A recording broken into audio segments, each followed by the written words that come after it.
মধ্যেও চলছে ইরানের পরমাণু কর্মসূচি। ইসরায়েলকে নরক দেখানোর হুঁশিয়ারি।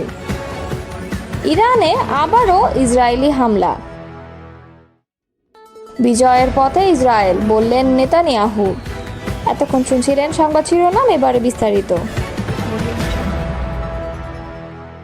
ইসরায়েলের সামরিক হামলার মধ্যেও ইরান তার শান্তিপূর্ণ পারমাণবিক কর্মসূচি অব্যাহত রেখেছে বলে জানিয়েছেন দেশটির পররাষ্ট্র মন্ত্রণালয়ের মুখপাত্র ইসমাইল বাঘাই। সোমবার এক সংবাদ সম্মেলনে তিনি বলেন, ইরানের পরমাণু কর্মসূচি জাতিসংঘ নিরাপত্তা পরিষদের প্রস্তাব 2231-এর অধীনে বৈধতা পেয়েছে এবং তা থামানোর ক্ষমতা কোনো সংস্থার নেই। তিনি ইসরায়েলি আগ্রাসনকে ইতিহাসের এক ভয়ঙ্কর নজির আখ্যা দিয়ে বলেন, ইরানের পারমাণবিক স্থাপনায় হামলা চালিয়ে ইসরায়েল এটি শুধু ইরানের সার্বভৌমত্ব নয়, বরং আন্তর্জাতিক পরমাণু নিরস্ত্রীকরণ চুক্তিকেও ক্ষতিগ্রস্ত করেছে। ইরানি মুখপাত্র বলেন, ইউরোপীয় দেশগুলোর উচিত এই হামলার বিরুদ্ধে জোরালো অবস্থান নেওয়া এবং ইসরায়েলের এ যুদ্ধাপরাধের নিন্দা জানানো। তিনি বলেন, ইরানের পারমাণবিক কার্যক্রম আন্তর্জাতিক আণবিক শক্তি সংস্থার কড়া পর্যবেক্ষণের আওতায় পরিচালিত হচ্ছে। এতে সন্দেহ বা শঙ্কার কোনো অবকাশ নেই। ইরানের পরমাণু কর্মসূচি এখনও জীবিত এবং তা থাকবে। আমাদের অধিকার কেউ কেড়ে নিতে পারবে না। এটি আন্তর্জাতিক স্বীকৃত একটি অধিকার। ইরানে অব্যাহত হামলার মধ্যে ইসরায়েলকে নরক দেখানোর হুঁশিয়ারি দিয়েছেন দেশটির পার্লামেন্ট স্পিকার মোহাম্মদ বাকের গালিবাফ। বলেছেন, ইরানের সশস্ত্র বাহিনী বর্বর শত্রু ইসরায়েলকে অসহায় করে ছাড়বে, কারণ এই শত্রু কোনো রেড লাইনের প্রতি শ্রদ্ধাশীল নয়। সোমবার পার্লামেন্টের এক উন্মুক্ত অধিবেশনে গালিবাফ এসব কথা বলেন। তার ভাষায়, গত কয়েক রাত ধরে যা ঘটেছে তা দখলদারের দুঃস্বপ্ন ও অপরাধীদের মধ্যে যে ভয় সৃষ্টি হয়েছে তা আগ্রাসনের জন্য অনুশোচনা ও শাস্তি না হওয়া পর্যন্ত চলতেই থাকবে। তিনি আরও বলেন, ইরানি বাহিনী শত্রুকে নরক উপহার দেবে এবং বিশ্ব তাদের দুর্দশা প্রত্যক্ষ করবে।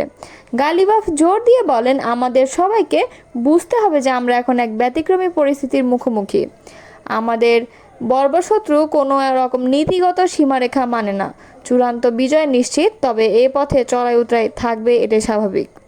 এমন পরিস্থিতিতে বিভিন্ন জাতিগোষ্ঠী ও মতাদর্শের ইরানি জনগণ এখন ঐক্যবদ্ধভাবে সশস্ত্র বাহিনীর পক্ষে দাঁড়িয়েছে বলে উল্লেখ করেন তিনি। স্পিকার আরও বলেন, ইসলামী বিপ্লবী গার্ড বাহিনী ও সেনাবাহিনীর সর্বোচ্চ নেতা আয়াতুল্লাহ খামেনির দূরদর্শী নেতৃত্বে তাদের সামরিক ক্ষমতা ও দক্ষতা বিশ্বকে দেখিয়েছে। তারা ইসরায়েলি নিরাপত্তার মিথ ভেঙে দিয়েছে। তিনি এ সময় ঐক্যের আহ্বান জানিয়ে বলেন, শত্রুর হামলা একটি হাইব্রিড যুদ্ধের অংশ, যার কেন্দ্রে রয়েছে মনস্তাত্ত্বিক যুদ্ধ। বর্বর ইসরায়েলি শাসনের হুমকি আমাদের মধ্যে নতুন ঐক্য গড়ে তুলেছে। গালিবাফ জানান, শুক্রবার সন্ধ্যায় IRGC অপারেশন 2 প্রমিস 3 নামে প্রতিশোধমূলক অভিযান শুরু করে। এর কয়েক ঘন্টা আগে যুক্তরাষ্ট্রের সমর্থনে ইসরায়েল ইরানের পারমাণবিক কেন্দ্র, সামরিক অবকাঠামো এবং তেহরান সহ বিভিন্ন শহরের আবাসিক ভবনে ব্যাপক সামরিক হামলা চালায়। এই অভিযানের সূচনার আগে আয়াতুল্লাহ খামেনি এক টেলিভিশন ভাষণে বলেন, ইসরায়েলি শাসন ব্যবস্থা একটি নিকৃষ্ট শত্রু এবং ইসলামী প্রজাতন্ত্রের সশস্ত্র বাহিনীর প্রতিশোধের পর এটি অসহায় হয়ে পড়বে। এদিকে ইরানি সংবাদ সংস্থা তাসনিম জানিয়েছে, সোমবার বিকালেও ইরাক সীমান্তবর্তী ইলাম প্রদেশের মুসিয়ান শহরের পৌরসভার ফায়ার সার্ভিস ভবনে বর্বর হামলা চালানো হয়েছে। সংবাদ সংস্থা ফার্স জানিয়েছে, ওই অঞ্চলের একটি হাসপাতালেও বোমা বর্ষণ করা হয়েছে। দুটি সংবাদ মাধ্যমে ইরানের ইসলামী বিপ্লবী গার্ড বাহিনীর ঘনিষ্ঠ বলে পরিচিত। এদিকে হামলাকালে ইরানি বিমান প্রতিরক্ষা ব্যবস্থা ইসরায়েলের বেশ কয়েকটি ড্রোন গুলি করে ভূপতিত করেছে বলেও প্রতিবেদনে জানানো হয়। এই হামলার মধ্য দিয়ে ইরান ইসরায়েলের মধ্যকার পাল্টাপাল্টি হামলায় সংঘাত আরও চরমে পৌঁছেছে। তেহরান ও পশ্চিম ইরান জুড়ে বোমা হামলা এবং ক্ষেপণাস্ত্র হামলায় দেশটির নাগরিক অবকাঠামো ক্ষতিগ্রস্ত হওয়ার খবর আন্তর্জাতিক উদ্বেগ বাড়াচ্ছে। ইরানে আবার হামলা চালিয়েছে ইসরায়েল। দেশটির পূর্ব ও পশ্চিমাঞ্চলে এই হামলা চালানো হয়েছে। সোমবার ফার্স নিউজ এজেন্সির বরাতে আল জাজিরা এক প্রতিবেদনে এই তথ্য জানানো হয়েছে। ফার্স নিউজ এজেন্সি জানিয়েছে, পশ্চিম তেহরানের একটি সামরিক ঘাঁটিতে হামলা হয়েছে। ইসরায়েল এ অঞ্চলে সামরিক ঘাঁটিকে নিশানা করে হামলা চালিয়েছে। প্রতিবেদনে বলা হয়েছে, ইরানের গণমাধ্যমও পূর্বাঞ্চলে বিস্ফোরণের খবর জানিয়েছে। ইসরায়েলি সেনাবাহিনী রাজধানীর কিছু অংশে হুমকি দেওয়ার পর এই হামলা হয়েছে। এর আগে ইসরায়েলের প্রতিরক্ষা মন্ত্রী হুঁশিয়ারি দিয়ে বলেন তেহরানের বাসিন্দারা শিগগিরই এই হামলার মূল্য দেবে। ইসরায়েলি কর্তৃপক্ষ জানিয়েছে ইরান রাতভর 100টিরও কম ক্ষেপণাস্ত্র নিক্ষেপ করেছে, তবে এর মধ্যে মাত্র 7টি ইসরায়েলে আঘাত এনেছে। সামরিক এক মুখপাত্র জানান ইসরায়েল ইরানের ওপর আকাশে আধিপত্য অর্জন করেছে এবং ইরানের 1/3-এরও বেশি সারফেস টু সারফেস ক্ষেপণাস্ত্র ধ্বংস করেছে। রয়টার্স জানিয়েছে ইরানের ক্ষেপণাস্ত্র হামলায় এ পর্যন্ত ইসরায়েলে 24 জন নিহত হয়েছেন। নিহতদের সকলে বেসামরিক নাগরিক। অন্যদিকে ইসরায়েলের হামলায় ইরানে অন্তত 224 জন নিহত হয়েছেন। এদিকে বিশ্বব্যাপী পারমাণবিক অস্ত্র বিস্তার রোধে গঠিত আন্তর্জাতিক চুক্তি নন প্রলিফারেশন ট্রিটি থেকে সরে যাচ্ছে ইরান। সোমবার দেশটির পররাষ্ট্র মন্ত্রণালয় জানিয়েছে এনপিটি চুক্তি থেকে বের হয়ে যাওয়ার চিন্তাভাবনা করছে তারা।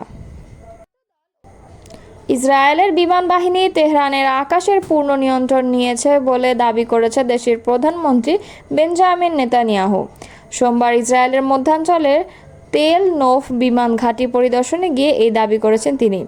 ইসরায়েলি গণমাধ্যমে টাইমস অব ইসরায়েলের প্রতিবেদনে বলা হয়েছে সোমবার মধ্যাঞ্চলীয় তেল নোফ বিমান ঘাঁটি পরিদর্শন করেছেন ইসরায়েলের প্রধানমন্ত্রী বেঞ্জামিন নেতানিয়াহু। এ সময় তার সঙ্গে ছিলেন ইসরায়েলি প্রতিরক্ষা মন্ত্রী ইসরায়েল কাটজ ও chief of staff lieutenant general Eyal Zamir. ঘাঁটিতে সামরিক কর্মকর্তাদের সঙ্গে কুশল বিনিময় করেন ইসরায়েলি প্রধানমন্ত্রী। সেখানে তিনি বলেন ইসরায়েলের বিমান বাহিনী তেহরানের আকাশ নিয়ন্ত্রণে নিয়েছে। নেতানিয়াহু বলেন আমরা পরমাণু ও ব্যালিস্টিক ক্ষেপণাস্ত্র হুমকি নির্মূল করার দুটি লক্ষ্য অর্জনের পথে এগিয়ে যাচ্ছি। তেহরানের বাসিন্দাদের উদ্দেশ্যে তিনি বলেন তেহরান ত্যাগ করুন, আমরা পদক্ষেপ গ্রহণ করছি। ইসরায়েলি প্রধানমন্ত্রী বলেন তেহরানের আকাশ নিয়ন্ত্রণে নেওয়ায় আমরা এখন সেসব লক্ষ্যবস্তুতে আঘাত করছি যা ইরানি শাসক গোষ্ঠীর। এর বিপরীতে ইরানের অপরাধী শাসক গোষ্ঠী আমাদের সাধারণ নাগরিক, শিশু ও নারীদের হত্যায় মেতে উঠেছে। তিনি বলেন ইসরায়েল তেহরানের সাধারণ মানুষকে আগেভাগেই রাজধানী ত্যাগ করার আহ্বান জানিয়েছে, কারণ ইসরায়েলি বিমান বাহিনী রাজধানীর নির্দিষ্ট লক্ষ্যবস্তুতে হামলা করেছে। বিমান ঘাঁটিতে সৈন্যদের উদ্দেশ্যে বলেন আপনাদের ধন্যবাদ। সৃষ্টিকর্তার সহায়তায় আমরা ইরানের বিরুদ্ধে পদক্ষেপ গ্রহণ করব এবং সফল হব। আমাদের বিজয় না হওয়া পর্যন্ত এগিয়ে যাব। ইরানের স্বাস্থ্য মন্ত্রণালয় বলছে শুক্রবার থেকে শুরু হওয়া ইসরায়েলি হামলায় এখন পর্যন্ত দেশটিতে অন্তত 224 জন নিহত হয়েছে। অন্যদিকে ইরানের হামলায় ইসরায়েলে কমপক্ষে 2 জন নিহত ও আরও অনেকেই আহত হয়েছেন।